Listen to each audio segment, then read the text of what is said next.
কে এইভাবে বইয়ের পাতাগুলো সরিয়ে ফেললো? না কুন্তল কিছু স্বীকার করছে, না পুলস্ত বাবু। এভাবে আমি বইয়ের পাতাগুলো উদ্ধার করব কিভাবে প্রভু?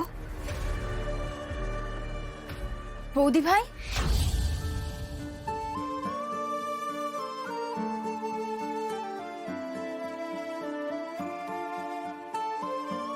কি হলো বলো তো? তুমি কেন এত মনমরা হয়ে আছো? আমার না কিছু ভালো লাগছে না জানো তো বিশাখা। দেখো, আমি তো এত কষ্ট করে ওই জঙ্গল পাহাড় নদী সব পেরিয়ে ওই তালসোনাপুর গ্রামে গেলাম। ওখানে গিয়ে নিজের রক্ত ঝরিয়ে প্রাণের ঝুঁকি নিয়ে ওই বইটা উদ্ধারও করলাম, কিন্তু ওই বইয়ের পুরো গল্পটা জানতে পারলাম না। আমার না এটা ভেবে বড্ড অস্থির অস্থির লাগছে জানো তো। ঈশ্বরের আশীর্বাদ ধন্য মানুষ, যেমন তোদের ওই গোরাচাঁদ অদ্বিতীয়া এরা। এবার ওই সাদা ঘুঁটির ঈশ্বর আর কালো ঘুঁটির শয়তানদের মধ্যে ক্রমাগত লড়াই চলছে, ক্রমাগত লড়াই।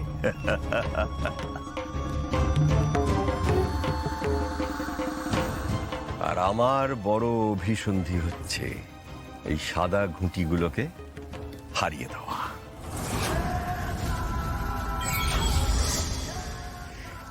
ঈশ্বরের পরিকল্পনা ভেস্তে দেওয়া, ঈশ্বরের সমস্ত কাজে বাধা সৃষ্টি করা,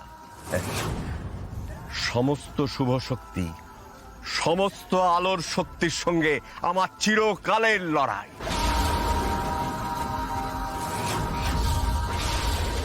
যতবার আমি ঈশ্বরের পরিকল্পনা ভেস্তে দিতে পারবো, ততবার আমার একটু একটু করে শক্তি বৃদ্ধি হবে।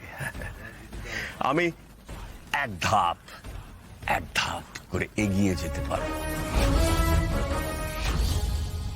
এইভাবে ঈশ্বরের পরিকল্পনা ভেস্তে দিতে দিতে আমি একদিন অমিত শক্তির অধিকারী হব, অপরিসীম শক্তি। সেদিন ঈশ্বরকে সম্পূর্ণ সরিয়ে দিয়ে শুধু নবদ্বীপ কেন রে, এই সারা পৃথিবীতে আমি অন্ধকার ছড়িয়ে দেব। সেদিন সমস্ত পার্থিব সুখ আমার করায়ত্ত হবে, আর সেই দিন থেকে সমস্ত পৃথিবীতে উপাসনা হবে শুধুমাত্র শয়তানের, শুধুমাত্র শয়তানের।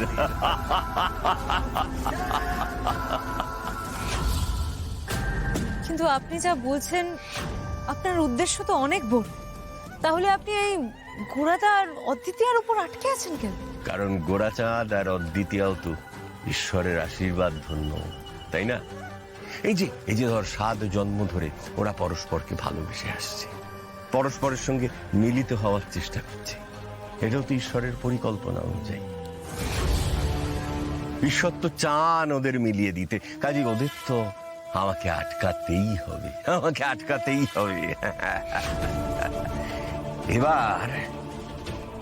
এবার ধর তোদের সাহায্যে যদি আমি ঈশ্বরের এই পরিকল্পনাটা ভেস্তে দিতে পারি, যদি এই জন্মে ওদের মিলন হওয়াটা আটকে দিতে পারি, তাহলে কি হবে?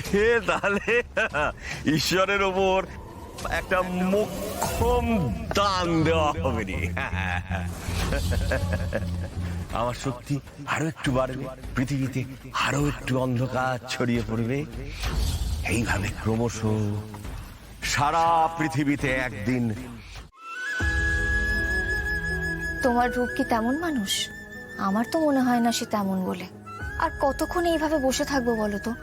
ড্রেসিংটা করে দাও না। কৃষ্ণ, বারবার তুমি আমায় এরকম পরীক্ষার মুখে কেন ফেলো প্রভু?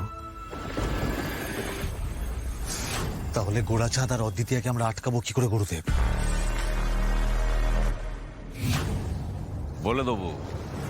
বলে দেবো।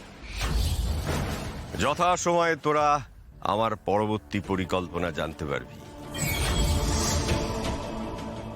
কিন্তু একটা কথা তোরা দুজনেই কিন্তু সর্বক্ষণ মাথায় রাখিস, তোরা দুজনেই কিন্তু অন্ধকার শক্তির এক একটা আধার। হ্যাঁ, সেই জন্যে আলোর শক্তির সঙ্গে লড়াই করতে গেলে তোদের কিন্তু একসঙ্গে বেঁধে বেঁধে থাকতে হবে। তোরা যদি আলাদা হয়ে যাস আলোর শক্তির সঙ্গে তোরা কিছুতেই পেরে উঠবি।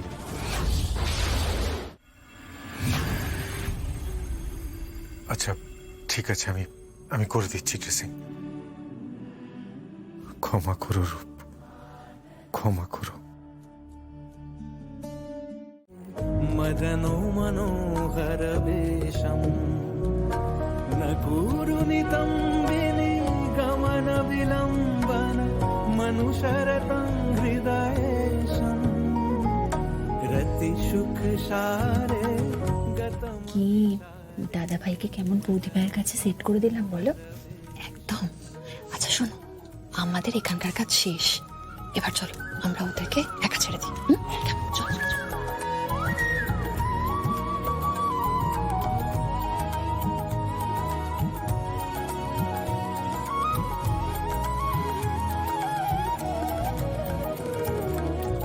धीर समीरे यमुना तीरे बसती बने बनमाली तीन पयोधर परिसर मर्दन चंचल कर युगशाली नाम समेतं कृत संकेतं वादयते मृदु वेणु बहुमनुते तनु संगत पवन चलितामपि रेणु